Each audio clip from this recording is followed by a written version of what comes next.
Assalamualaikum warahmatullahi wabarakatuh. Sebelumnya, perkenalkan nama saya Yugo Krisanto dengan NRP 20412011086.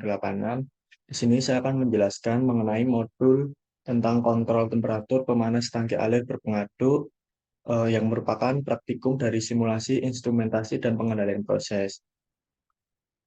Oke, jadi di sini ada sebuah case atau sebuah permasalahan yang dimana tangki berpengaduk seperti gambar di bawah ini digunakan untuk memanaskan aliran proses sehingga pencampuran komponen mencapai yang seragam. Berikut temukan gambar dari case-nya. Nah, dari tangki tersebut dipanaskan dengan steam di sisi koil yang digunakan menggunakan proporsional integral derivatif atau PID controller untuk mengendalikan temperatur dalam tangki dengan manipulasi posisi valve steam. Kemudian turunkan blok diagram lengkap dan fungsi transfer untuk data desain sebagai berikut. Nah, yang pertama yaitu umpan memiliki densitas atau Rho sebesar 68 pound per feet kubik dan kapasitas panas CP adalah 0,8 BTU per pound derajat Fahrenheit. Kemudian volume cairan dalam tangki dijaga konstan pada 120 feet kubik.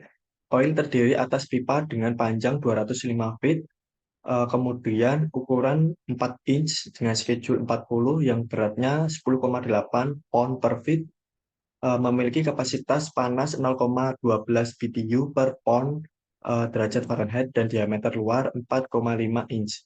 Kemudian di sini koefisien transfer panas keseluruhan U berdasarkan luas area bagian luar koil dan diperkirakan 2,1 BTU per min foot persegi derajat Fahrenheit. Kemudian steam yang tersedia adalah steam jenuh pada tekanan 30 PSIA. Dapat diasumsikan bahwa panas laten kondensasi adalah konstan pada 966 BTU per pound. Dapat juga diasumsikan bahwa temperatur masuk TI adalah konstan.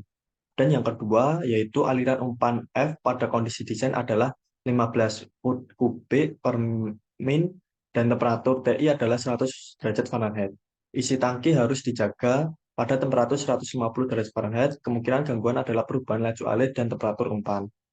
Dan yang ketiga yaitu sensor temperatur memiliki kisaran kalibrasi 100 hingga 200 derajat Fahrenheit dan time constant yaitu tau T adalah 0,75 menit. Kemudian yang keempat mengenai kontrol valve dirancang untuk 100% overkapasitas dan perubahan hilang tekanan dapat diabaikan.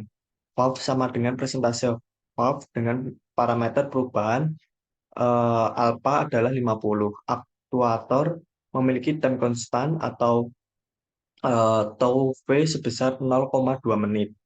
Nah, di sini didapatkan transfer fungsi proses sebagai berikut, kemudian transfer function sensor temperatur dan transmitter sebagai berikut, kemudian untuk transfer function control valve juga sebagai berikut, dan di sini juga ada transfer function PID controller sebagai berikut. Nah, kemudian ini adalah blok diagram dari transfer function closed loop control temperatur.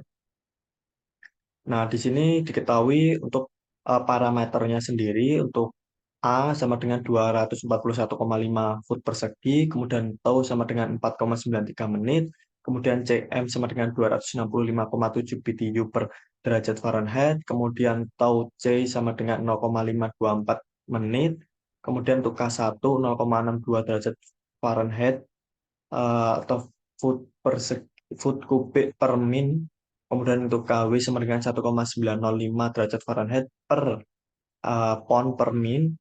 Kemudian untuk K2 0,383 derajat Fahrenheit per derajat Fahrenheit. Kemudian untuk KT 1% T0 per derajat Fahrenheit. Kemudian untuk KV sama dengan 1,652 pound per min per persentase CO.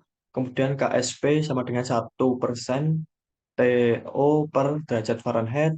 Kemudian tau M sama dengan 0,75 menit dan untuk tau T sama dengan 0,20 menit. Sehingga didapatkan untuk GV sama dengan 1,652 per 0,2 seconds plus 1. Kemudian untuk GP sama dengan 0,730 per 2,583 second kuadrat plus 5,45 second plus 0,617. Kemudian untuk DD sama dengan 0,325 plus 0,62 per 2,583 second kuadrat plus 5,454 second plus 0,617 dan GM sama dengan 1/0,75 second plus 1. Nah, setelah didapatkan itu, kita masuk ke pembuatan simulasi Simulink di MATLAB. Yang pertama kita buka untuk simulasi MATLAB-nya sendiri seperti biasa, buka MATLAB, kemudian nanti diklik Simulink, dan setelah itu nanti diklik blank model ini. Nah, selanjutnya eh,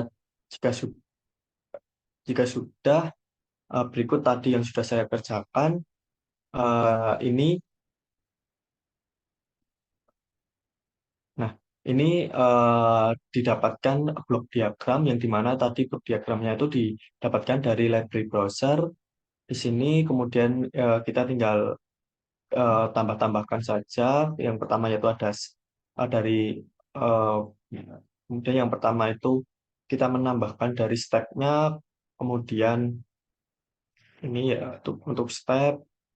Kemudian yang kedua kita tambahkan dari gennya, kemudian sum, kemudian ada PID controller, kemudian ada transfer function-nya, kemudian ada mux, dan juga ada scope-nya untuk mengambilkan data dari blok diagram ini. Nah, setelah kita masukkan semua, kita tinggal isi untuk T-set-nya sendiri, yaitu step time-nya 1, initial value-nya 0, final value-nya 1, dan sampai time-nya 0. Kemudian untuk gain-nya atau KSP-nya sendiri kita pilih 1. Kemudian untuk sum-nya sesuai dengan persamaan tadi, yaitu kita klik plus dan minus. Setelah itu kita masukkan transfer function-nya sesuai dengan data yang kita peroleh tadi. Untuk GD yaitu numeratornya 0,325, 0,62, dan kemudian denominator koefisiennya 2,583, ditambah 5,454 ditambah 0,617. Kemudian untuk GP-nya sesuai dengan data yang dalam Word tadi, yaitu untuk numeratornya 0,730, kemudian untuk denominator koefisiennya yaitu 2,583 plus 5,454 plus 0,617. Nah, untuk GV dan GM juga sama, tinggal kita masukkan seperti data yang tadi, yaitu 1,652 dan denominatornya 0,2 dan 1/1. Kemudian untuk GM-nya juga sama, untuk numerator koefisiennya 1, dan untuk denominatornya 0,75/1. Jika sudah terbentuk seperti ini, kita klik PID controllernya terlebih dahulu. Kita di sini eh, untuk melihat dari hasilnya sendiri, kita bisa merubah-ubah dari PID-nya sendiri. Nah, di sini eh, kita coba terlebih dahulu untuk jika nilainya 1, klik, eh, kita run,